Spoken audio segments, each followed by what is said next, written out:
Star Wars Episode 9 The Rise of Skywalker is directed and written by J.J. Abrams alongside writers Chris Terrio, Derek Connolly, and Colin Trevorrow. This tells the story of the Resistance still fighting against the First Order, but then somehow Palpatine returned, and Rey must face off against this great evil that has come back from the dead. Now, I kinda like the previous few films. I really enjoyed The Force Awakens. I thought Last Jedi was alright, a bit too ambitious for its own good, and a bit poorly written in many places, but it is ambitious enough and visually one of the best looking Star Wars films. This, however, is really a bad film. I did not like this movie one bit. I thought it was poorly written. I thought it was poorly paced. The editing is too fast and the characters are too bland. Let's start off with the positives because it's not a horrible film. It's not one of the worst movies I've ever seen in my life. The way they integrated Princess Leia in some cases is fine. It doesn't seem all that off. It's just the uncanny valley-ness of her footage, obviously being footage from The Last Jedi and Force Awakens, that just feels very weird, and in some cases feels very awkward because her dialogue doesn't always work in the scene, and it's usually just shots of her just saying nothing or just saying random lines that could have been said in any of the other films. However, her inclusion in the story and what it meant for the character of Kylo Ren, I thought was very powerful, motivated Kylo Ren's character further, and his scene with Han Solo in the middle of the film, when he's coming to terms with what he has done and the man who he is now, I felt like it was a nice bit of character progression for him, and the performance alone by Harrison Ford I thought was absolutely excellent. It is quite possibly my favorite scene in the entire film. And there are some pretty cool visuals, but for the most part, that's all that this movie had to offer. Just some pretty visuals and some moments of levity. For the story itself, it is so obvious that Emperor Palpatine was never planned for this trilogy.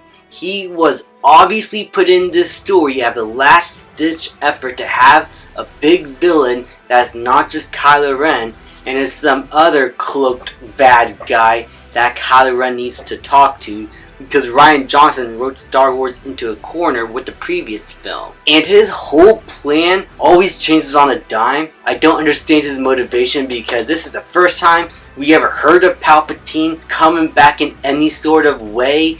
It literally is spoiled in the opening crawl, The Dead Speak. How do you manage to screw up the opening crawl in your Star Wars film? As for the character of Rey, I did not like what they did with her character and how she's actually the granddaughter of Palpatine. It ruins the inspirational message of the previous film that heroes can come from anywhere, even in the most unlikely of places. It just made the whole universe of Star Wars somehow feel smaller now, because everyone has to relate to someone important now for the story to be important. It doesn't need to come from anywhere. It doesn't need to be inspirational. Like, people and heroes can come from any walks of life to rise up against a greater evil. Like, the little guy can't be something even more and push themselves even further. And it just made her overall a Mary Sue once again. She barely has any problems against the Sith or coming against Kylo Ren. She still wins all the fights between him. What actually feels like no problem, even though there is a bit of struggle in these lightsaber duels and they feel realistic in their choreography. I always somehow knew that Rey was going to come out of this alive. I also don't like how the story progressed as a MacGuffin story to another MacGuffin to another MacGuffin. It's like an Easter egg hunt, and while that idea may seem interesting on paper, in execution, it feels so rushed, and the editing and pacing of the film was ruined as a result. So many scenes, even scenes that take their time, still feel like they're rushing along with their frantic editing that feels like it needs to cut to one shot every 1 second. The pacing of this film was way too brisk and the editing just felt way too choppy. Like everyone had no idea what the story really wanted to be. And this is just a personal thing, but I hate the way this movie is shot and lit. The lighting felt like it was done last second with no rhyme or reason. The blues feel way too blue. The oranges and yellows feel way too orange and yellow. Like this whole movie looked like it was lit with $30 million, if you know what I'm saying. But that's an insult to movies shot with that money because they look better than this $300 million production Hollywood film from Disney, which is a Star Wars movie.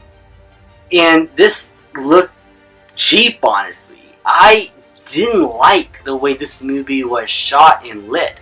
And the cinematography somehow was bland and lifeless. Nothing was as striking as anything from The Force Awakens and especially The Last Jedi. We're introduced to multiple characters that I have no idea who they are. They just were invented for this film, or maybe have a pre-established novel that I needed to read to get the full story, which I'm not going to do. And they were given nothing much but to be bits of cameo pieces for the main characters to interact with. I do like how we get Poe, Finn, and Rey in a movie together, all interacting with one another, especially with C-3PO, who is actually a good character in the film, and I really like his presence. He's given a lot to do for the story, but the other characters, Chewie, R2-D2, Poe, Rey, Finn, felt very bland. I love how they decided to indicate that Finn might have foresight in the Force, or like he might have the Force powers, but they don't say it and there's no payoff to that. And Poe talking about his past and just interacting with the characters. I don't know, I felt nothing for his character. And the final battle, when they tried to make a copy of Avengers Endgame with so many battleships coming in at the last second, felt very cheap to me. It felt like a cheap tactic that is just trying to copy Avengers Endgame, when it had no idea how the climax of Avengers Endgame was so powerful.